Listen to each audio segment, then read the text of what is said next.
আলু খেতে আসবি? আসাচ্ছি, আয়। এখানে আসলে এটা দিয়ে পিটটি। এটা নিয়ে এসছিস? তুই আরেকবার আয়, এইটা দিয়ে তোর বাড়ি দেবো একদম। সব সময় রান্নাঘরে গিয়ে এটা ওটা আনা, তোর জন্য সব একদম 10 তলা উপরে উঠে রাখতে হবে,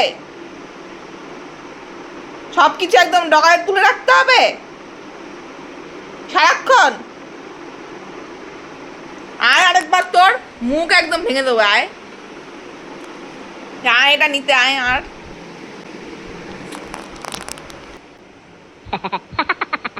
তুই আবার এসছিস? এটা চিনিস তো? এই, আবার আবার এসছিস তুই? হ্যাঁ, এটা দিয়ে এই এইভাবে দেবো একদম, ওইখান থেকে যেন আসা না হয়।